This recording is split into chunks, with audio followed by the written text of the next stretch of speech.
uh, Program ni program muslimat ke? Kuliah muslimat ke? Kuliah muslimin dan muslimat? Kuliah muslimat lah. Alhamdulillah, patutlah.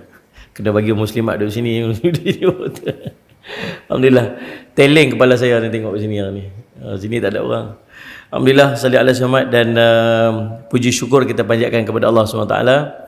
Dan limpah kurnia inayah taufik di sisi Allah, kita dapat sama-sama pada pagi ini insya-Allah di Masjid Makmur Kampung Losong, Kuala Terengganu. Kampung Losong Datuk Amar. Dia ada banyak kampung losong Oh ya, sini Kampung Losong Datuk Amar. Salli ala Muhammad. Dan mudah-mudahan pertemuan kita mendapat barakah di sisi Allah Subhanahu Wa Taala. Pagi ini nak bincang tentang arash Allah. Sebab nanti di padang mahsyar ada orang yang dapat naungan arash Allah di yaumul mahsyar. Salli ala Muhammad. Waktu yang kata Nabi SAW yang tidak ada naungan melainkan naungan arash Allah. Padang mahsyar ni panas. Ada waktu yang sangat gelap, waktu yang langsung tak ada cahaya sebab matahari telah dipadamkan oleh Allah. Ada waktu pula terlalu panas sebab matahari dah dia angkat 1 mil daripada atas kepala. Kata para sahabat Nabi, kami tak tahu betapa jauhnya 1 mil itu, kami tak tahu. Ulama sebut sejengkal, wallahu alam. Tapi matahari pada hari itu digandakan kepanasannya 70 kali ganda. Ada orang yang tenggelam dalam peluh, sakak perut. Nabi SAW pernah tunjuk sampai takat ni, tenggelam dalam peluh dia. Berdiri di tempat yang sama, dalam satu riwayat 70 tahun. 70 tahun berdiri di tempat yang sama, menangis ni sampai ke tahap habis air mata, kering air mata, ganti air mata darah. Salli ala Muhammad. Muslimat, saya tak puas hati lah, saya sakit ni. Boleh tak tuan-tuan bagi muslimat duduk belah sini? Duduk belah sana. Ada 2 orang je lelaki-lelaki sini, saya cerita tadi. Indah mai duduk sini. Bagi lelaki-lelaki duduk belah sana. Memang duduk belah sini. Sakit leher saya teleng belah sini. Dia ambil belah sini. Okey, Pak cik bagi muslimat duduk sini boleh tak? Cik pindah jap. Pak cik duduk belah sini kan? Bagi muslimat ambil. Alhamdulillah rabbil alamin. Terima kasihlah. Nanti sakit leher saya ni. Alhamdulillah rabbil alamin. Terima kasih banyak-banyak. Baik. Alhamdulillah. Baik, tuan-tuan Allah salli alaihi wasallam. Tu keadaannya di padang mahsyar. Jadi beruntung kepada orang yang di sana dapat duduk di bawah naungan arash Allah. Kita nak cari ni. Siapa dapat duduk di bawah naungan arash Allah, tempat dia akan jadi tenang. Tenang aja. Tuan-tuan, Allah salli alaihi wasallam. Mari kita nak tengok tentang arash Allah. Arash Allah ni tuan-tuan, Allahumma salli ala sayyidina Muhammad, sangatlah besar. Arash Allah ni, gambaran dia tersangatlah besar. Dalam riwayat cerita, Allahumma salli ala sayyidina Muhammad, Allahumma salli ala sayyidina Muhammad. Dalam satu riwayat cerita, Allah menciptakan arash Allah ini daripada permata zamrud hijau, dan diciptakan baginya tiang yang menongkatnya daripada batu permata merah. Di arash ini terdapat 1000 bahasa, dan di bumi diciptakan 1000 umat, dan setiap umat bertasbih kepada Allah dengan bahasa arash. Sallallahu alaihi wasallam Muhammad. Berapa saiz besarnya arash Allah ni? Allahu a'lam. Allah saya mengetahui betapa besarnya arash Allah. Allahumma salli ala sayyidina Muhammad. Cumanya Nabi SAW bagi gambaran. Besarnya arash Allah ni nak dibandingkan dengan dunia dan segala isi ni seperti satu kepingan besi yang dilemparkan di atas padang Sahara yang luas. Gurun, padang pasir yang luas tu kita tak pernah tengok kot. Gurun Sahara ni Sejauh mata memandang ni, pasir aja, luas. Bumi dan langit ni macam sekeping besi yang duduk di tengah padang pasir tu. Yang padang pasir yang luas itulah arasy Allah, yang sekeping besi itulah bumi dan Allahumma salli ala sayyidina langit dan bumi. Luas mana tuan-tuan? Bumi ni saja pun kita berjalan tak habis dah. Betul tak? Dah pergi semua tempat dah. Terengganu pun tak habis jalan lagi. Kan? Semenanjung Malaysia pun tak habis jalan lagi ni. Salli ala sayyidina Muhammad. Ada orang sampai Johor tak ada sampai lagi, Perlis tak ada sampai lagi. Salli ala sayyidina Muhammad. Ni satu dunia ni yang kita jalan tak habis lagi. Naik ke langit, satu langit tu tuan-tuan dah 50 ataupun 500 tahun perjalanan. 50 tahun ke 500 tahun perjalanan. Naik tu berapa lapis? Ada 7 lapis langit. Yang luas ni macam satu keping besi yang duduk di atas padang pasir yang sangat luas. Tu gambaran besarnya arasy Allah Subhanahu wa taala. Tuan-tuan, Allahumma salli ala sayyidina Muhammad, Allahumma salli ala sayyidina Muhammad. Allah cerita, Allahumma salli ala sayyidina Muhammad. Allahumma salli ala sayyidina Muhammad. Nabi SAW cerita tentang malaikat yang memikul arasy. Tuan-tuan kenal malaikat Jibril. Malaikat Jibril bukan malaikat pemikul arasy. Saya nak cerita saiz malaikat yang pikul arasy Allah tu. Yang tugas ada 8 malaikat yang akan pikul arasy Allah. Sallallahu alaihi wasallam Muhammad. Malaikat Jibril sahaja besar dia. Satu hari Nabi SAW waktu turunnya ayat ya ayyuhal mudaththir, waktu tu malaikat Jibril menzahirkan bentuk dia yang asal. Nabi SAW tengok waktu tu malaikat Jibril, ada malaikat Jibril dia menyerupai manusia. Ada 2 kali malaikat Jibril tunjuk diri dia yang asal. Yang pertama tu waktu turun ayat tu, yang kedua dekat Sidratil Muntaha. Waktu malaikat Jibril alaihi salam tunjuk diri dia yang asal kali pertama, Nabi SAW tengok malaikat Jibril ni, semua arah ni dipenuhi dengan malaikat Jibril seorang aja. Seorang kot malaikat, kita panggil seorang lah kot lah. Tak tahu nak panggil apa lah. Seorang kot lah. Itu muslimat ni faham kan saya cakap apa ni, macam tanya pun tak mahu kot, geleng pun tak mahu ni, macam kita tak faham kan, perlu Google translation. Okey. Baik, sallallahu alaihi Muhammad. Bila Nabi SAW tengok malaikat Jibril ni memenuhi ruang ni, tengok depan, tengok belakang, tengok kiri kanan, tengok luas semua. Seluruh daripada langit ni terlindung dengan besarnya malaikat Jibril alaihi salam. Luas tuan-tuan, besar tak? Besar sangat. Waktu balik takut. Balik selimut aku suruh isteri dia selimut dia. Sallallahu alaihi wasallam Muhammad. Tuan-tuan, sallallahu alaihi wasallam apa? Takut tengok besar sangat. Macam kita lah pergi mana-mana, balik-balik tengok lalu tepi tu, tengok ada benda apa tepi jalan tinggi, hantu galah. Meliur takut. Tengok malaikat Jibril alaihissalam, tengok masya-Allah penuh ruang ni. Sepenuh-penuh langit ni malaikat Jibril. Subhanallah tuan-tuan, Allahumma salli ala sayyidina Muhammad. Tuan-tuan, itulah betapa besarnya. Tuan-tuan, rupa-rupanya pada waktu tu malaikat Jibril hanya membuka satu sahaja sayapnya daripada 600 sayap yang dia miliki. Malaikat Jibril ada 600 sayap. Yang nampak pada malam tu, satu sayap saja malaikat Jibril, itu pun dah memenuhi ruang ni. Subhanallah. Sah kan? Sah. Kemudian waktu malaikat Jibril tunjukkan diri je dekat Sidratul Muntaha, waktu Nabi nak naik Mi'raj tu, sampai kat paling atas tu, dekat Sidratul Muntaha yang malaikat Jibril tak boleh nak pergi dah tu. Waktu tu dia membuka sayapnya, 600 sayap, memenuhi semesta alam. Lalu kata Nabi sallallahu alaihi wasallam, Allahumma salli ala sayyidina Muhammad ma'adhama khalquka ya Jibril. Kata Nabi SAW, aku kagum dengan penciptaan kamu wahai Jibril.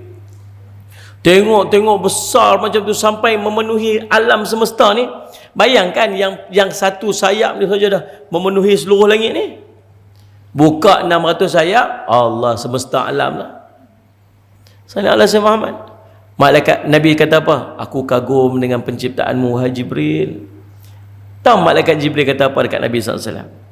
Dia kata, Allahumma salli ala Muhammad, la taqulu hadha ya Muhammad. Jangan kata macam tu wahai Muhammad. Jangan kata macam tu. Sebab apa? Allahumma salli ala Muhammad. Nabi SAW pun tanya, pasal apa cakap macam tu? Kata malaikat Jibril, ada makhluk yang lagi besar daripada aku. Ini pun dah besar sangat dah. Sallallahu alaihi Muhammad. Ada makhluk yang lagi besar daripada kamu, wahai Jibril? Ya, ada makhluk yang lagi besar daripada aku. Siapakah makhluk itu, wahai Jibril? Wahai Jibril? Makhluk itu namanya Israfil. Malaikat Israfil lagi besar pada malaikat Jibril. Siapa malaikat Israfil ni? Malaikat Israfil yang ditugaskan oleh Allah untuk tiup sangkakala. Dan ni sekarang ni Nabi SAW kata, sonok, jangan duk sonok sangat. Jangan duk sonok sangat. Kalau kamu tahu apa yang aku tahu, kalau kamu nampak apa yang aku nampak ni, kamu lebih banyak menangis daripada kamu ketawa. Sangkakala malaikat Israfil tu dah di mulut malaikat Israfil dah. Dan matanya memandang kepada arash tanpa berkelip, menunggu waktu Allah perintah untuk tiup sangkakala. Ni kita ni duduk akhir zaman ni. Kita ni panggil umat akhir zaman. Ni waktu kita ni lah, kita akan menyaksikan Dajjal zaman kita lah. Jangan duduk seronok sangat. Kita duduk ni waktu dia. Nabi SAW cerita tentang fasa-fasa akhir zaman. Fasa nubuwah, fasa khilafah ala manhaj an-nubuwah, fasa mulkan a'dhan, fasa mulkan jabariyah, khilafah ala manhaj an-nubuwah. Ada 5 fasa. Dan kita duduk fasa yang keempat. Fasa kelima nanti Nabi Isa memerintah. Kita duduk fasa keempat. Fasa keempat ni lah, kata ulama, waktu ni lah fasa Dajjal akan muncul, fasa Ya'juj Ma'juj, fasa Allahumma salli ala Nabi Isa turun. Ni tanda-tanda besar kiamat ni akan jadi pada fasa keempat ni. Takdir Allah, kita duduk pada fasa ni. Tak mustahil lah kalau zaman kita ni kita tengok Dajjal nanti. Sallallahu alaihi wasallam, tanda-tanda dia banyak sangat dah. Sallallahu alaihi wasallam. Tanda-tanda dia banyak sangat dah. Antara tanda Dajjal tu kering tasik Tabariyah. Sallallahu alaihi Muhammad. Kebun tamar di Bisan tu dah habis. Adalah tanda-tanda dia lah sebagainya. Tanda-tanda tu semua dah ada dah. Tanda-tanda kecil kiamat ni dah berselerak dah. Sempurna tanda kecil kiamat, naik tanda besar kiamat. Mula muncul Imam Mahdi. Lepas tu munculnya Dajjal. Lepas munculnya Dajjal, turun Nabi Isa. Lepas turun Nabi Isa, bunuh Dajjal. Lepas bunuh Dajjal, Ya'juj Ma'juj keluar. Lepas tu sallallahu alaihi wasallam, Nabi Isa pun lari dan sebagainya.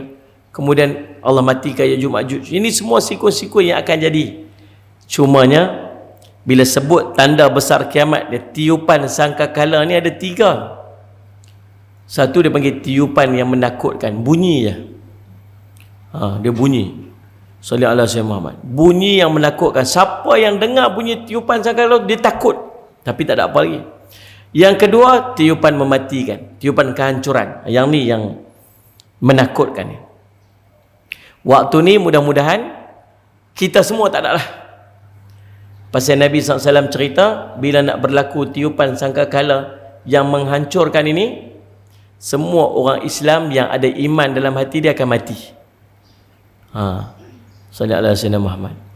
Walaupun sekecil-kecil iman, Nabi cerita waktu tu ada orang Islam yang tak tahu apa, dia reti sebut Allah je. Allah, Allah. Yang lain tak tahu, semayang apa pun tak tahu. Dia reti sebut Allah je. Allah, Allah, Allah. Dia pun akan mati juga. Cuma yang kita takut tahu apa? Kita takut orang yang berasa macam dia Islam tapi dia tak Islam. Iman dah keluar daripada hati dia. Tu yang kita takut tu. Sallallahu alaihi Muhammad. Bayangkan waktu tu orang semua mati, dia tak mati. Orang Islam semua mati, dia tak mati. Tuan-tuan, Allahumma salli ala sayyidina. Jadi tu tiupan sangkakala yang kedua yang menghancurkan. Yang bumi ni jadi macam bukit-bukit, jadi macam apa? Macam debu berterbangan. Langit terbelah. Sallallahu alaihi wasallam Muhammad. Tuan-tuan, waktu tu ibu-ibu yang menyusukan melepaskan anak-anak susuan, mana anak yang sedang disusukan. Budak-budak waktu tu beruban. Sallallahu alaihi wasallam Muhammad, disebabkan ketakutan. Tuan-tuan, orang akan lari bergelimpangan, takut. Orang macam keadaan orang mabuk sebab goncangan terlalu kuat. Tuan-tuan, takut waktu tu. Tapi yang akan ada yang menyaksikan situasi itu hanyalah orang-orang yang disebut sebagai Luka' bin Luka', kata Nabi SAW. Sisial anak sisial. Orang Islam tak ada lah. Tiupan kedua, tiupan matikan. Tiupan ketiga, tiupan yang menghidupkan semula. Waktu kita akan bangkit balik nanti. Malaikat ni lah yang tugas dia yang tu je, pegang tiup sangkakala. Besar mana malaikat Israfil ni? Yang kata malaikat Jibril, malaikat Israfil ni lebih besar daripada aku ni. Besar mana malaikat Israfil ni? Besarnya malaikat Israfil, Allahumma salli ala sayyidina Muhammad. Dalam riwayat cerita, Allahumma salli ala sayyidina Muhammad, malaikat Jibril sebut besarnya malaikat Israfil. Malaikat Israfil ada 600 sayap sebelah kanan, 600 sayap sebelah kiri. Malaikat Jibril 600 sayap je, 300 sebelah kanan, 300 sebelah kiri. Malaikat Israfil 600 sebelah kanan, 600 sebelah kiri. Dan malaikat Israfil kata, malaikat Jibril kata apa? Kalaulah malaikat Jibril, malaikat Israfil membuka ke 600 sayap dia tu, subhanallah, ke 1200 sayap dia tu, malaikat Jibril tadi yang buka, Allahumma salli alaihi 600 sayap dia dapat berteduh di bawah satu sayap malaikat Israfil. Boleh faham tak? Boleh faham tak? Malaikat Jibril ada 600 sayap. Buka satu sayap, penuh langit ni. Malaikat Jibril ada 1200 sayap. Kalau malaikat Jibril, betul, malaikat Israfil ada 1200 ayat, 200 ayat pada 1200 sayap. Kalau malaikat Jibril buka 600 sayap dia boleh berteduh di bawah satu sayap malaikat Israfil. Allah bersamana, tuan-tuan. Boleh gambar tak? Boleh tak? Boleh nak gambar, tuan-tuan. Kita tak erti nak gambar lah. Tak erti lah. Boleh dengar je lah. Nak tengok nanti mati ni tengok lah. Nanti bangkit daripada masyarakat ni tengok. Kan? Nanti bangkit di alam akhirat ni. Nak tengok malaikat Jibril macam mana tak? Tengok lah. Nak tengok para malaikat, nak tengok makhluk-makhluk Allah yang lain, nanti tengok nanti waktu duduk di padang mahsyar. Waktu ni tak ada, dengar je. Waktu ni dia panggil ilmul yaqin, keyakinan berdasarkan kepada ilmu. Nanti ada peringkat kedua, nama dia ainul yaqin, keyakinan dengan kita melihat, nampak dah, oh tambah yakin lagi. Mai peringkat ketiga dia panggil apa? Haqqul yaqin, keyakinan sebenar-benarnya, boleh pegang, boleh sentuh. Tu. Oh patut panas lah ni, aircon tak buka. Alhamdulillah, terima kasih tuan-tuan. Tuan-tuan sallallahu alaihi wasallam. Jadi tu besar mana? 1200 sayap, yang kalau malaikat Jibril tadi ni buka 600 sayap dia, yang satu sayap malaikat Jibril itu memenuhi ruang langit ni, dia boleh duduk berteduh di bawah satu sayap malaikat Israfil. Lalu Nabi pun kata apa?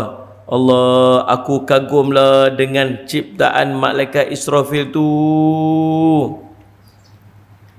Kagumlah Nabi SAW, macam kita lah ni, tengah semua dengar. Saya rasa lah semua tutup mulut, saya pun tak tahu nganga ke tak nganga. Dah jelir apa buat itu kat saya. Senyum ke, sedih ke, marah ke, saya pun tak tahu, nampak je mata je. Bila mata tinggal sempit tu, saya ingat, oh tu senyum lah kot. Kan, senyum lah kot, itulah. Tentang salih alaihi wasallam. Tuan-tuan, jadu subhanallah. Kagum tak ni? Kagum kita.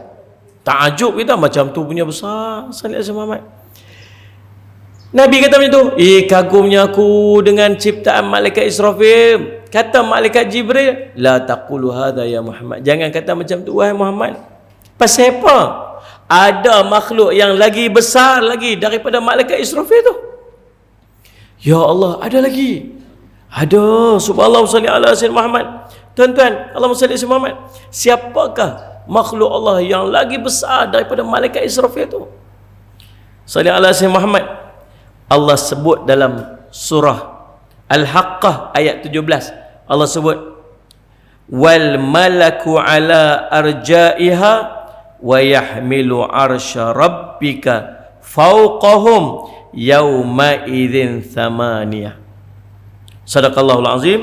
Allah sebut, sedang malaikat-malaikat yang ditempatkan mengawal segala penjurunya, dan aras Tuhanmu pada ketika itu dipikul oleh 8 malaikat di atas malaikat-malaikat yang mengawal tu. Yang paling besar ni ialah nama dia, Allahumma salli ala sayyidina Muhammad. Malaikat ni malaikat hamalat al-arsh. Hamalat al-arsh, malaikat pemikul arasy.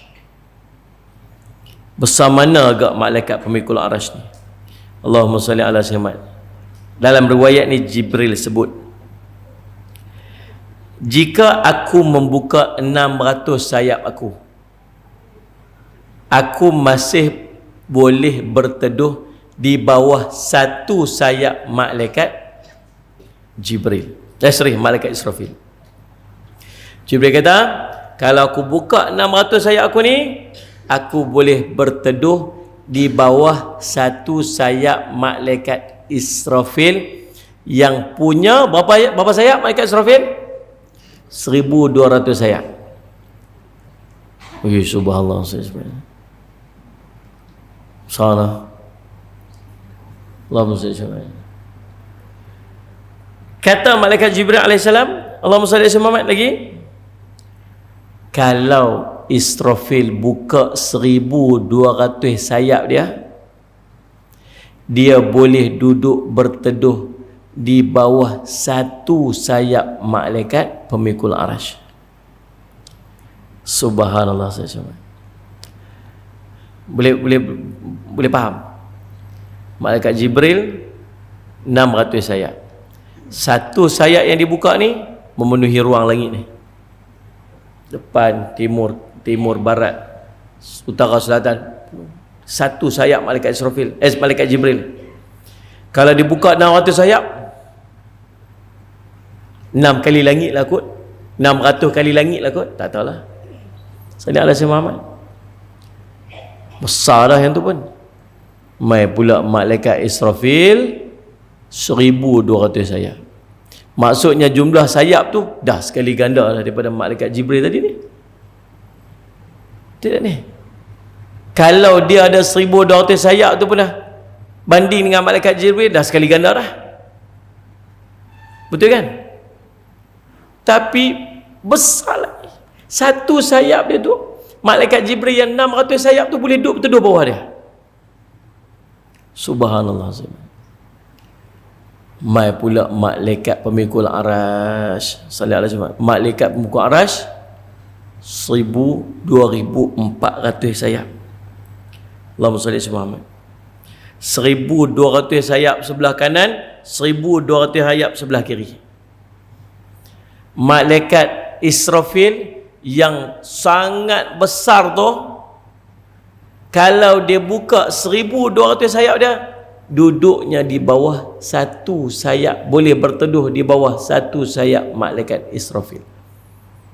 Subhanallah. Dalam sebuah hadis riwayat Abu Daud daripada Jabir bin Abdullah, Rasulullah SAW bersabda, aku telah diizinkan untuk menceritakan tentang malaikat daripada malaikatnya Allah yang memikul arash. Sungguh jarak di antara telinga dan bahunya ini adalah sepanjang 700 tahun perjalanan. Allahumma salli ala sayyidina Muhammad, tuan-tuan. Allahumma salli ala sayyidina Muhammad. Dalam kitab An-Nihayah,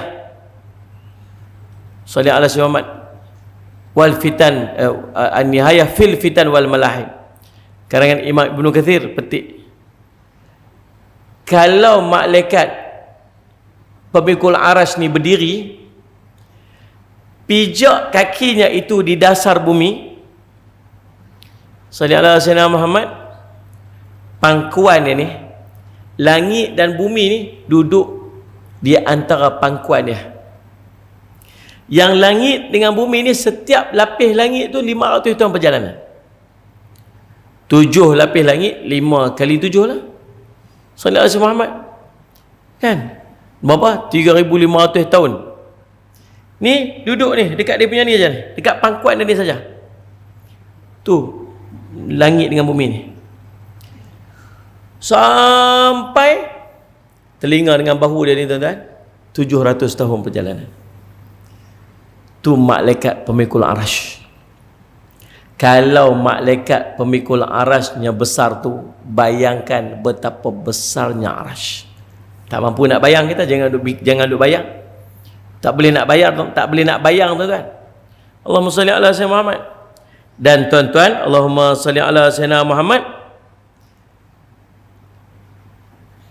yang ni tak masuk periksa. Jangan duk fikir pula nanti, macam mana ni nak fikirlah, ya Allah, balik tak ingatlah berapa tu, tak ingatlah berapa sayap tu, tak ingatlah. Jangan risau, malaikat tak tanya yang ni. Ni ilmu kita nak kongsi ya pada pagi ni. Jadi subhanallah, betapa besarnya arasy Allah tu nanti di yaumul qiyamah. Kita doa supaya kita semua ni jadi orang yang akan duduk berlindung di bawah arasy Allah nanti di yaumul qiyamah. Kata amin. Amin ya rabbal alamin. Oh, tak mau nak sebut amin pun tak mau ni. Sejuk nampak gaya ni. Baik, Allahumma salli ala sayyidina Muhammad. Saya kalau pergi ceramah, orang respon kita ceramah tu seronok lagi. Bunyi suara sikit lah, gelak-gelak sikit ke apa semua, kita pun seronok juga nak ceramah. Kalau semua orang macam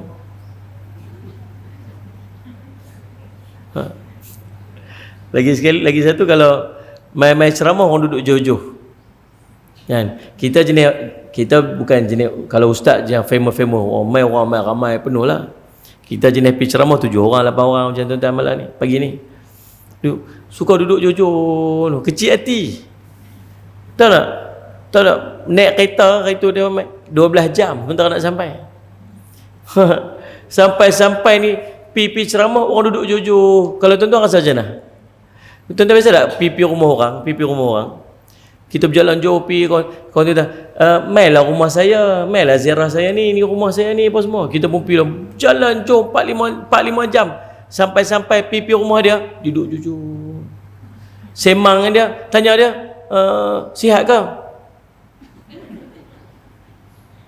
Faham tak ni? Rasa-rasa macam nak balik tak? Rasa macam nak start kereta balik tentang cik hati. Itulah cerita dia. Macam tu lah ustaz-ustaz duk main ceramah pun.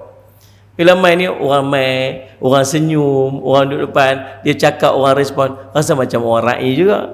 Ya man, tengok macam nak makan pun ada. Cik hati, rasa macam jom balik. Orang sini tak suka kat aku, kau macam tu lah kot. Tuan-tuan, jadi macam tu lah cerita dia. Baik, Allahumma salli alaihi tuan-tuan. Allahumma salli ala sayyidina Muhammad. Jadi ada 7 kelompok orang yang nanti di yaumul qiyamah dia dapat naungan arasy Allah tu. Saya lihat semak tu.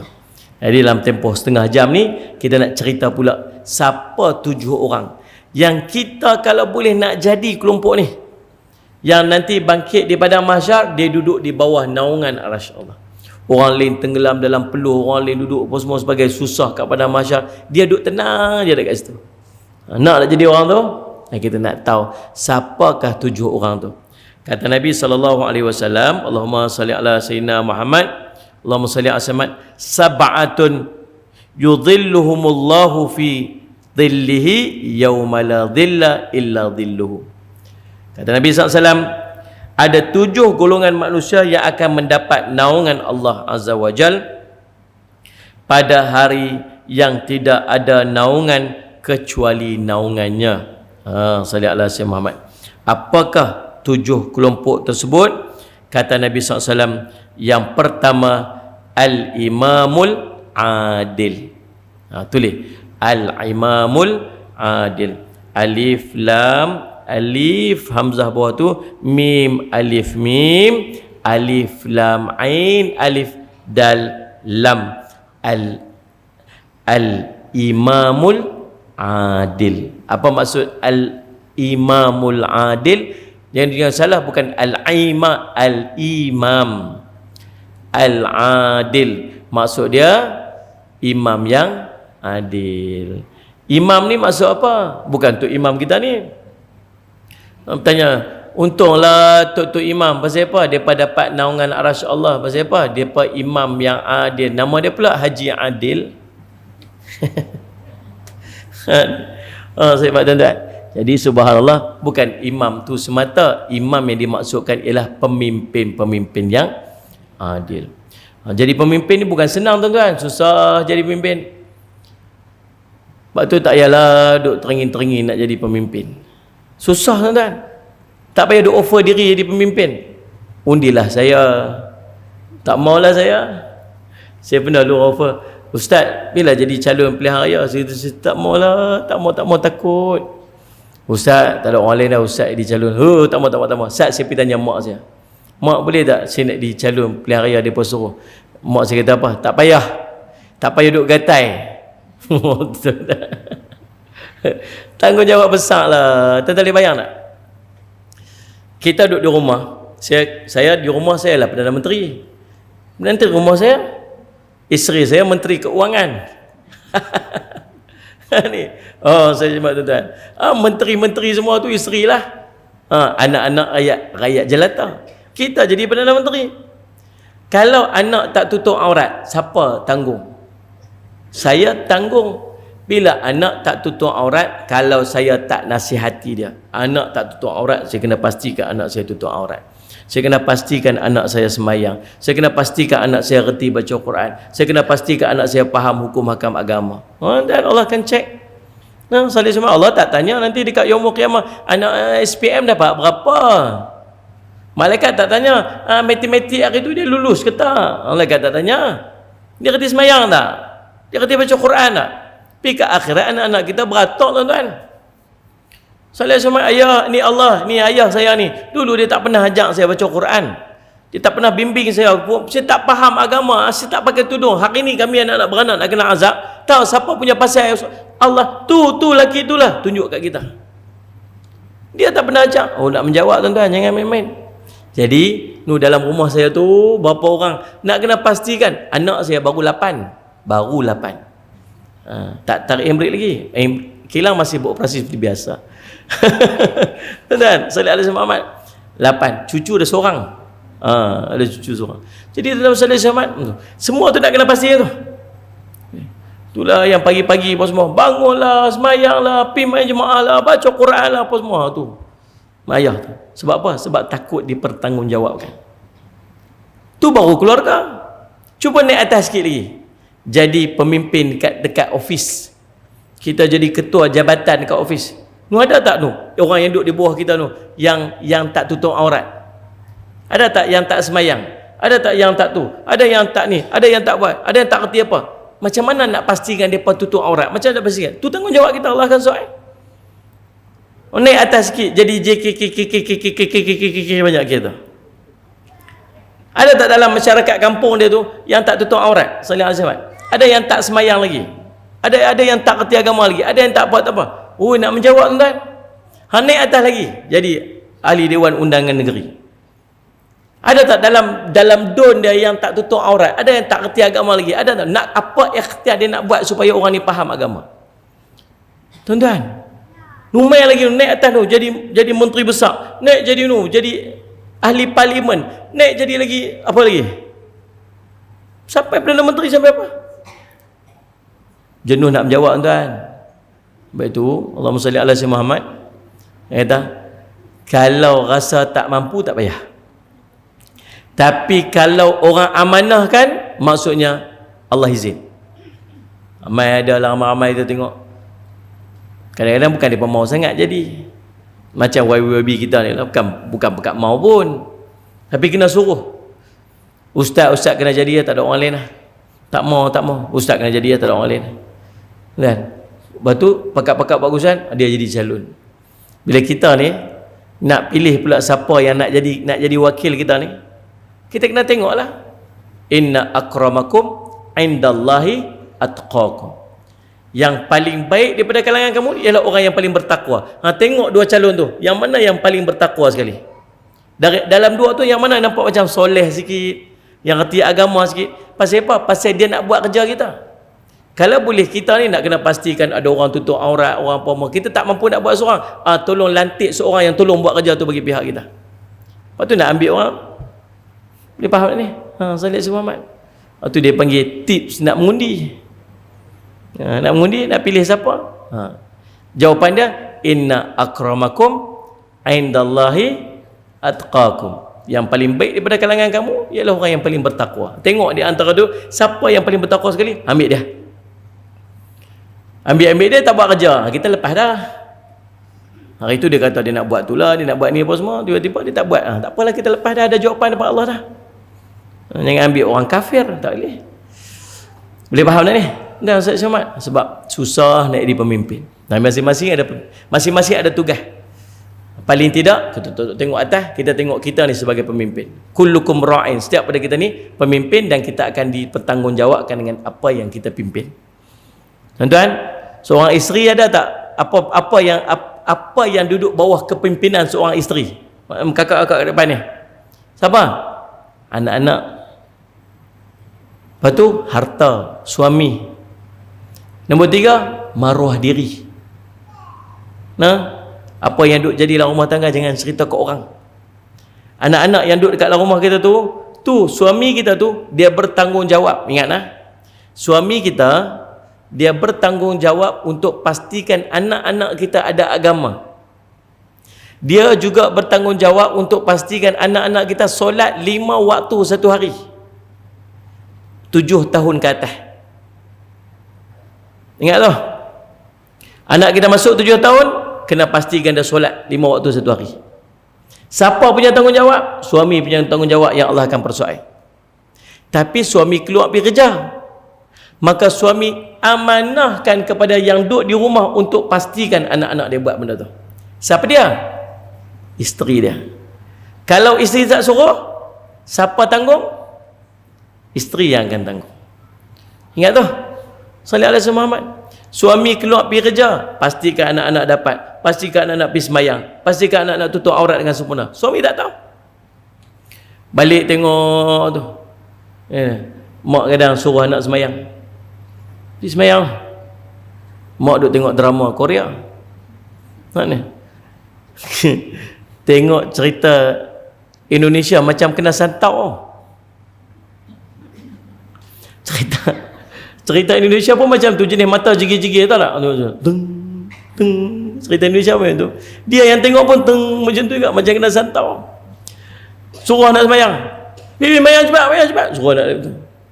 Siap mak, kejap. Bibi sembahyang. Mak tak sembahyang ke? Lepas tu anak dia, kejap. Tunggulah ayah balik lagi, siap. Tunggu ayah balik lagi, siap. Dia duduk takutkan anak dia dengan ayah dia, bukan takutkan anak tu dengan Tuhan. Anak tu dengar bunyi motor balik, lompat tak ada, lompat 4 sejadah, Allahu Akbar, mayang. Wuduk pun tak ada. Dia punya duk ajak anak bagi takut kat ayah dia tu. Perasan tak kita buat benda tu? Kita bukan bagi takut kat Allah. Allah nampak kamu buat, Allah tahu kamu tak ambil wuduk, Allah tahu. Ya, ayah pun dia tak tahu. Kadang-kadang dia masuk bilik, dia tutup pintu, dia hampak sejadah, dia tutup pintu, padahal tak semayang pun. Pasal apa? Dia buat ibadat waktu orang nampak dia. Pasal apa dia buat macam tu? Pasal mak duk ajak macam tu. Jaga ni ayah balik. Jaga ayah balik. Jaga ayah rotan berrotan. Apa yang dia duk bagi gambaran. Pi keluar tu. Keluar tu hantu kat luar tu. Dia takutkan anak dengan hantu. Keluarlah, nanti polis tangkap tau. Kecil-kecil yang kita selalu sebut tu. Buatlah jadi polis tangkap. Dia takutkan anak dia dengan polis, dia takutkan anak dengan hantu, dia takutkan anak dengan ayah dia. Tapi dia tak pernah takutkan anak dia dengan Tuhan dia. Pasal tak tuan? Ni tanggungjawab seorang pemimpin. Lagi seorang pemimpin, isteri ni apa tuan-tuan? Ni jaga rumah tangga. Hatta nak keluar rumah pun kena minta izin pada suami. Betul tak ni? Ni nak main ni minta izin suami tak ni? Tak ada suami dah. Mana ni Syekh Muhammad? Ada seorang makcik tu dia nak kahwin. Saya ada pondok kan. Siapa teringin pergi duduk pondok saya juga, tapi penuh dah lah ni. Nanti saya buka pondok baru tapi duduk dekat Kedah lah. Sonok duduk pondok ni, ulang alik pergi masjid tiap-tiap kuliah tu apa, pergi mayang masjid, bangun pagi-pagi mayang tahajud dengan budak-budak tahfiz. Lepas tu sekali mayang duha, lepas tu sekali kuliah subuh, kuliah duha. Itulah berulang alik masjid kan buat apa dah. Saya sebab batu masuk kuih, batu gemuk. Makan macam-macam. Kedah kat Bandar Baru. Dekat sempadan Parit Buntak. Saya Muhammad. Tuan-tuan. Jadi ada ramai-ramai makcik tu ada orang berkenan juga. Ada. Mailah pakcik tu mai duk mai kuliah. Lepas tu satu hari mai abang, Ustaz, saya nak kahwin Ustaz. Oh alhamdulillah lah. Dengan siapa? Ni dengan makcik duk kat dalam ni. Oh pandai duk bila masa duk menyeling tak tahu. Tak apalah, jodoh saya pun okey. Saya pun seronok tuan. Pasal apa? Pasal buat ibadat seorang-seorang dengan buat ibadat dua orang tak sama. Semangat dia lain. Salih Muhammad. Dan tuan-tuan yang ada suami itu lubuk pahala. Masak kat dia. Ni, tu ayak bagi minum aja. Pahala dia. Kita tak dapat. Iron baju suami pi kuliah, pi masjid, dapat pahala kat dia walaupun dia tak pi. Salih Muhammad. Banyak pahala yang bila berdua. Ada seorang makcik tu. Mai duduk madrasah saya berapa lama tak? Baru pindah mai duduk, baru pindah. Lepas tu hilang tak nampak. Pergi mana makcik ni? Cari-cari tak ada. Hilang. Rupanya kahwin dengan Tok Bilal kampung sebelah. Bila masa dia selisih pergi pun tak tahu. Hilang ya Allah bila kahwin dengan Tok Bilal. Tok Imam dengan Tok Bilal kampung sebelah. Alhamdulillah jodoh dia. Bila ada seorang makcik. Dia pergi mengadu. Ustaz nak kahwin Ustaz. Saya nak kahwin Ustaz tapi anak-anak tak bagi. Kata lah. Pasal apa anak-anak tak bagi? Itulah Ustaz, dia pun tak faham saya ni. Makcik umur apa ni? Umur 60 lebih dah, 65 lebih betul lah kot. 60 lebih dah. Salih Azim Muhammad. Lepas tu pasal apa makcik nak kahwin ni, pasal apa sebenarnya? Ni kawan saya duk cerita. Makcik ni nak kahwin pasal apa? Dia kata Ustaz, anak-anak saya duk ingat saya ni nak kahwin pasal nak seronok-seronok, nak pergi jalan sana sini. Umur 60 lebih ni nak seronok apa lagi dah Ustaz? Umur 60 lebih ni bukan fikir sakit lutut lah. Sakit go out lah, tak go out. Gaut. Salah makan, sakit ni duduk lama, lenguh, tidur malam, payah. Betul lah Ustaz. Bukan nak pergi sonok-sonok jalan-jalan apa. Duk fikir nak buat ibadat senang. Ni rumah duk jauh pada masjid. Kalau ada suami boleh ke tumpang-tumpang suami pergi masjid duk mengaji sama-sama. Malam-malam boleh tak baca surah Al-Mulk sama-sama, baca Quran sama-sama, bangkit puasa sama-sama. Ni tak lah duduk seorang-seorang. Anak-anak tak faham. Dia duk ingat saya nak seronok. Bukan nak seronok Ustaz, saya nak buat ibadat je. Betul kan? Salih Muhammad. Betul kan macam tu? Betul Mari kita pergi jumpa Ustaz, anak tu beritahu Ustaz. Pun tak bagi. Kalau ada anak-anak, kalau tuan-tuan rasa nak kahwin, nikahlah. Dia nak rumah dia tu bersih, elok waktu orang masuk tu, sebab dia melambangkan dia. Anda faham tak ni? Salli ala Sayyidina Muhammad. Allahumma salli ala Sayyidina Muhammad. Sebab melambangkan dia. Maka Allahumma salli ala tuan, jagalah bila Allahumma salli ala Sayyidina Muhammad, kalau ada orang nak masuk ke rumah kita buat apa? Kita minta izin suami dulu. Abang boleh tak ni ada orang masuk rumah? Saya dia kata apa? Siapa main tu? Sepupu. Jangan bagi masuk. Sepupu kau abang, janganlah pergi masuk, masuk. Tunggu saya balik dulu. Tak pergi, tak boleh masuk. Ada seorang perempuan yang, dan ini dalam riwayat cerita, ada seorang perempuan yang dia ni Nabi duk gambarkan dia ahli syurga. Jadi Allahumma salli ala Muhammad, para sahabat pun nak tahu siapa apa amalan perempuan ni. Sampailah kisah ni kepada Sayyidina Fatimah radhiyallahu anha. Sayyidina Fatimah radhiyallahu pi rumah dia tu. Pi rumah dia. Sampai kat depan rumah tu, dia kata, boleh tak saya nak masuk rumah, nak minta. Dia kata, minta maaf nah, tak boleh masuk pasal suami saya tak ada. Saya tak tahu nak macam mana nak minta izin dia tak. Lah, waktu tu mana ada telefon apa. Lah ni boleh ke? Boleh WhatsApp ke telefon ke? Waktu tu tak ada telefon apa. Esok main lain lah. Esok datang semula. Ni nanti saya, bila suami saya balik saya minta izin. Esok datang semula. Siapa main ni? Anak Nabi SAW, Fatimah radhiyallahu anha. Kalau kita raja main rumah ke, pemain Suri Agung main rumah ke, takkan nak telefon suami tak ada. Masuklah kot, ni siapa ni, pemain Suri Agung kot, takkan tak pergi masuk kot. Ini siapa? Anak Nabi SAW, Sayyidina Fatimah. Minta maaf nak, tadi suami saya tak ada, balik dulu nak, esok main lain. Ui, subhanallah. Tuan-tuan, suruh balik dulu, nanti main lain. Pasal apa? Malam ni saya minta izin kat suami saya, esok main lain. Tak apa, dia pun tak cik hati. Esok main lain, bawa anak dah kecil, bawa anak kecil dah. Alhamdulillah suami saya dah bagi izin masuk dah. Boleh masuk? Boleh. Sila masuk. Ni siapa? Ni anak saya kecil. Oh, saya minta maaf lah, sebab suami saya izin Fatimah seorang aja. Anak tak minta izin ni. Boleh tak esok main lain? Saya minta izin kat suami saya untuk Fatimah dan anak sekali masuk. Kata, inilah ahli syurga betul. Dan kalau kita macam mana kita? Allah, budak-budak kot lah. Tapi nak cerita, dia punya ambil berat sampai macam tu. Dia punya ambil berat tu sampai macam tu. Allah Rabbi, tuan-tuan, Allah muslimat, tuan. Nah, tu jaga. Lagi jaga harta suami. Jaga harta suami. Salli ala Muhammad. Yang keempat, jaga apa? Maruah diri. Jangan cerita ke orang. Baik tuan-tuan, yang pertama, orang yang akan mendapat naungan arasy Allah nanti di yaumul qiyamah apa dia? Allahumma salli ala Sayyidina Muhammad. Allahumma salli ala Sayyidina Muhammad. Pemimpin yang adil. Yang kedua, Allahumma salli ala Sayyidina Muhammad. Allahumma salli ala Sayyidina Muhammad. Wa syabbu nasya'a fi ibadati rabbi. Salli ala Sayyidina Muhammad. Wa syabbun nasya'a fi ibadati rabbi, maksudnya seorang pemuda syabab yang Allahumma salli ala Sayyidina Muhammad, yang menyibukkan dirinya dengan ibadat kepada Allah SWT. Pemuda ni umur berapa pemuda ni? Pemuda, kalau sebut syabab ni umur apa? 40 tahun ke bawah. 18 tahun ni kan? Kak. Oh, ini seronok pula tanya soalan tu. Nah, Ustaz Muhammad, majoriti kita lepas dah daripada syabab ni.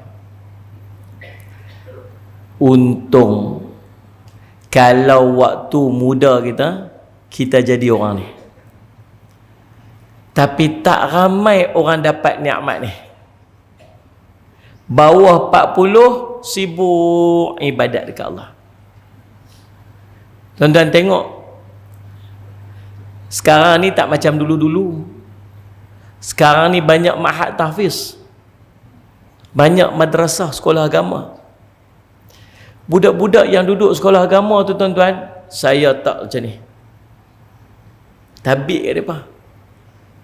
Umur 11 tahun, daripada pukul 4.30 pagi sampai 10.30 malam ni sampai lunyai Quran dah. Dia orang sini sebut lunyai, boleh faham tak? Salli alaihi Muhammad. Dia panggil apa? Lusuh. Lusuh lah noh. Sampai lusuh Quran lah. Dia kalau antara tips budak-budak hafal Quran, dia tak boleh tukar Quran. Sebab nanti dia lari dia punya tu. Dia kena guna Quran sama daripada awal sampai habis. Sebab tu tuan pergi, sebab tu kami ma'had kami jarang terima wakaf Quran. Orang telefon, Ustaz Ma'had Tafiz kan? Ni kami nak hantar wakaf Quran lah. Kata saya minta maaf saya tak terima. Bukan ada ramai budak-budak hafal Quran tu. Memang budak-budak hafal Quran ramai, tapi dia akan guna Quran yang sama. Dia tak boleh tukar-tukar dia. Tukar-tukar lagi dia lari dia punya tu. Sebab dia sebenarnya dia menghafal, dia bukan menghafal ayat tu. Dia macam photostat page tu. Page tu dia photostat. Waktu dia boleh, bila dia duduk hafal tu, dia perasan ayat ni duduk atas, ayat ni duduk bawah, ayat ni duduk tepi. Dia perasan sebab dia macam photostat page. Lepas tu dia tak boleh tukar-tukar dia punya Quran. Tuan, umur berapa? 11 tahun, 12 tahun, 13 tahun. Kita 13 tahun terjun sungai belakang tu. Berenang malam-malam, petang-petang ayah tunggu dengan rotan, panjat pokok jambu, curi pokok solat semak buah rambutan orang. Tu lagi tak lu kayu basikal sana sini. Dia memegang Quran, tuan. Budak-budak tu, anak-anak kita tu, pukul 5.30 pagi sembahyang tahajud tak pernah tinggal. Qabliyah ba'dah tak pernah tinggal. Sepanjang 40 hari waktu duduk di madrasah, sembahyang jemaah tak pernah tinggal. Balik rumah tak sembahyang. Tak, mak kata apa? Ayah kata, tu kejut anak sembahyang subuh tu. Biar pilah. Tumpang cuti. Waktu duduk sekolah tu tiap-tiap hari, biarlah dia tidur dulu. Tu mak sayang dia panggil. Sayang tak bertempat. Salah jawab tuan. Quran terus tutup 3 hari cuti, langsung Quran tak tengok, main game qadha daripada pagi sampai malam. Ada yang main game, ada yang tidur sebanyak-banyak. Anak situ hidup ke tak lagi Ustaz? Tak tahulah. Dia kata hidup berbungkus kat dalam tu. Dia qadha semua tu kan. Solat Jumaat. Tapi tuan-tuan tengok nikmat dia dapat. Waktu muda dia sibuk diri dengan ibadat. Kita tak. Saya takut satu benda tuan-tuan. Saya takut kafarah. Seorang namanya Allahumma salli ala sayyidina Muhammad. Allahumma salli ala sayyidina Muhammad. Imam Abu Suja' Al-Asfahani rahimahullah ta'ala. Dia ini orang hebat, ulama sangat hebat pada zaman dia. Usia dia mencecah 100 tahun. 100 tahun lebih usia dia. Sihat walafiat. Waktu usia dia 100 tahun, sihat walafiat. Mata cerah elok, telinga dengar elok, badan tegap elok, sihat. Sallallahu alaihi Muhammad. Sallallahu alaihi Muhammad. Waktu usia-usia tua ni dia buat apa? Dia duduk di Masjid Nabawi, pergi khidmat bersih makam Nabi SAW. Waktu usia muda dia jadi wazir, pernah jadi menteri, pernah jadi mufti. Ulama hebat. Lalu orang tanya dekat dia, wahai syekh, apa rahsia dia? Apakah rahsia ni? Bila duduk dalam usia tua ni, badan masih segak, mata elok, telinga dengar, badan elok, sihat elok. Apa rahsia dia? Rahsia dia apa tuan? Kayu basikal, jogging. Sallallahu alaihi wasallam. Kata dia, Allahumma salli ala Muhammad, aku menjaga anggotaku pada usia mudaku, lalu Allah menjaga anggotaku pada usia tuaku. Faham tak? Waktu usia muda, tangan dia jaga elok, tak buat maksiat, buat ibadat. Mata dia tengok Quran. Sallallahu alaihi wasallam, kaki dia berjalan benda baik. Tuan-tuan, dia jaga anggota dia waktu muda, Allah jaga anggota dia pada waktu tua. Kita tak dan tua sakit macam-macam tuan. Saya takut satu benda, takut kafarah. Allah sallallahu alaihi wasallam. Tak mau tuan, tak mau. Saya tak mau. Teringat tak apa saat kafarah. Jangan sebut macam tu, jangan tuan. Bila kita buat dosa, dosa ni dia boleh jadi azab ke akhirat. Lagi teruk. Dosa kita buat, kalau Allah tak ampun dosa kita waktu kita hidup, dia akan jadi azab ke akhirat. Dan azab ke akhirat jauh lebih dahsyat, sangat teruk. So janganlah duk kata apa nanti biar dia azab, jangan, tak mau. Boleh jadi yang kedua, sebelum Allah nak selamatkan kita daripada azab, Allah buat apa? Allah hapuskan dosa kita waktu hidup di dunia ni. Hapus ini dengan kafarah. Ni sampai tersusuk duri pun mengampunkan dosa, kata Nabi SAW. Apa? Tuan-tuan, lagi yang laki-laki, pernah tak isteri kita suruh seluk beg dia, beg tangan dia tu, bunyi telefon, telefon isteri dia bunyi. Lepas tu isteri dia kata apa? Abang tolong saya ambil handphone saya. Handphone kat mana? Tu dalam beg tu. Jeng jeng jeng. Takut tuan-tuan nak seluk beg isteri ni. Tahu pasal apa? Jerangkak samar, jarum penuh. Seluk-seluk nak ambil, cak kena jarum. Aduh, subhanallah. Jarum peniti penuh kat dalam tu. Subhanallah, selamat. Tahu jarum peniti untuk apa? Ni owning ni. Nak foto ni, jarum penuh ni kat kepala dia, jerangkak samar penuh. Jangan main-main. Subhanallah. Tuan-tuan, cak kena jari angkat-angkat tu, dia jarum peniti lekat tu. Tak apa abang, kafarah dosa-dosa apa. Nabi SAW sebut.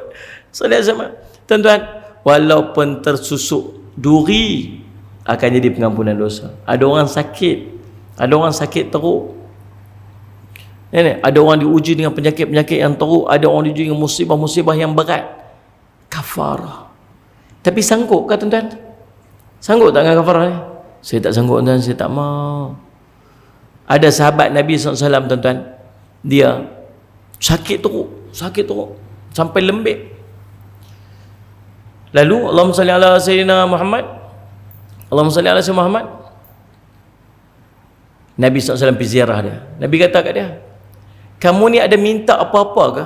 Kamu ada minta apa-apa ke yang sampai Allah jadi macam ni? Dia kata, Allahumma salli ala sayyidina Muhammad. Dia kata, dia doa dekat Allah, kalau ada azab untuk dia di akhirat, suruh azab tu bagi siap-siap waktu hidup di dunia ni. Sebab dia tak mau azab ke akhirat lebih teruk. Berani, siapa berani doa macam tu?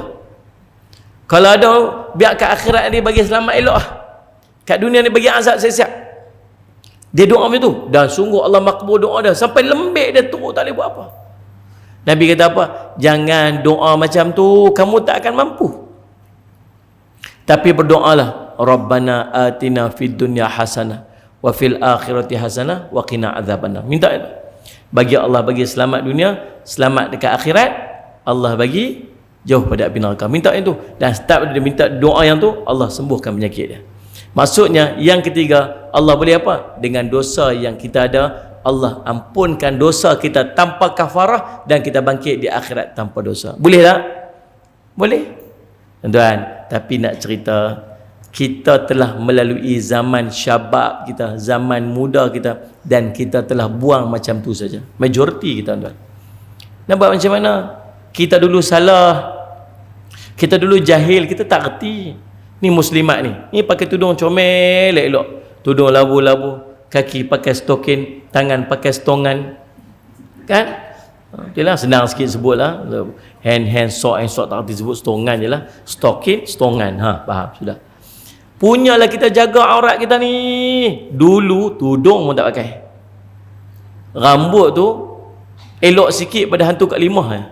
Tu pun berasa macam comel, macam tu jalan. Ni Salih Selamat, pakai skirt pendek dulu ni, tuan-tuan. Tu dia belah. Sebaik ustaz tak jumpa tu, ustaz pun rebah tu, tuan-tuan. Jadi waktu tu kita duduk dalam kejahilan, kita buat benda-benda yang tak patut kita buat dulu ni. Tapi lah ni, sekarang ni kita dah regret, kita menyesal.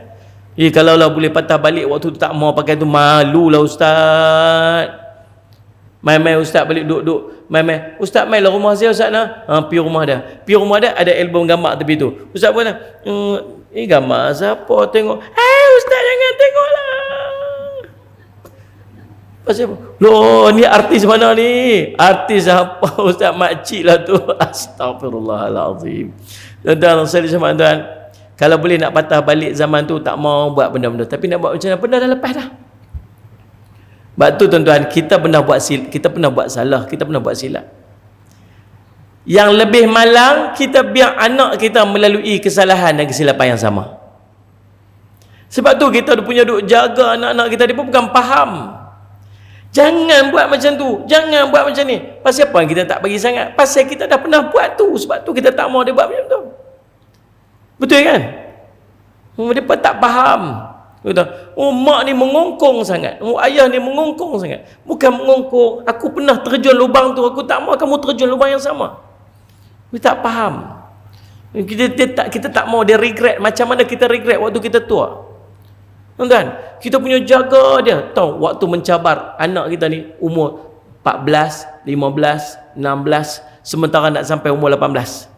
Waktu ni waktu sangat mencabar, tuan-tuan. Kita jaga ni macam Allah, jaga lembu sekandang lebih mudah pada jaga anak seorang waktu tu. Tuan-tuan, tak bagi handphone, dah macam keperluan nak kena ada handphone. Bila ada handphone jadi macam ni pula. Tak bagi ni macam ni. Allah, pening kita, tuan-tuan. Waktu tu jagalah, marahlah. Telinga anak tu sampai panjang sebelah duk tarik. Bangunlah, bangun telinga panjang sebelah. Dia benci kat kita waktu tu. Dia benci sebab dia tak faham. Satu hari bila dia dah besar, dia dah tahu dah. Oh alhamdulillah, rupa-rupanya. Tuan-tuan ingat kita ni, ayah-ayah kita kadang-kadang garang sangat. Ayah kita ni garang sangat, tak bagi kita buat apa pun dulu ni. Soalan Jumaat. Ada dengan kita ni rotan memang mainan dia aja. Salah sikit, wah, salah sikit, wah.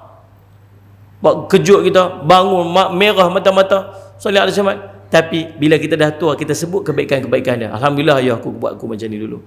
Alhamdulillah ayah aku nak buat macam tu. Subhanallah Muslim. Pasal apa? Pasal itulah cara dia. Dan dia tak reti nak bagi tahu jangan buat macam ni. Mungkin dia dah lalui kesilapan tu. Takkan dia nak bagi tahu jangan minum arak, aku dulu minum arak. Takkan dia nak bagi tahu macam tu. Jangan duk pergi karaoke, aku dulu kaki karaoke. Aduh jam dia. Dia sebut macam tu. Tahu dia kata apa? Anak dia kata apa? Ayah dulu pun serupa aja. Duk marah saya pasal apa? Betul kan? Sebab tu isteri, tuan-tuan, jangan cerita buruk suami kat anak-anak. Bila ada marah, ayah dia marah-marah kat anak dia. Marah-marah kat anak dia. Tahu mak dia kata apa? Alah ayah hang tu, dia tu teruk pada hang dulu lagi. Ayah tu baru je berubah tu. Ayah tu baru je tu. Dulu lagi teruk lagi. Dia kata kat anak dia. Biar anak dia lagi nak buat. Tuan-tuan, Allah SWT. Tuan-tuan, kita dah melepasi zaman syabab tu. Dan kita pun kalau boleh nak patah balik dan kita nak buat segala kebaikan pada zaman muda tu. Tapi tak boleh dah, terlepas dah nak buat macam mana? Apa yang kita boleh buat? Kita jaga yang duduk bawah kita tu. Anak-anak kita, cucu kita tu.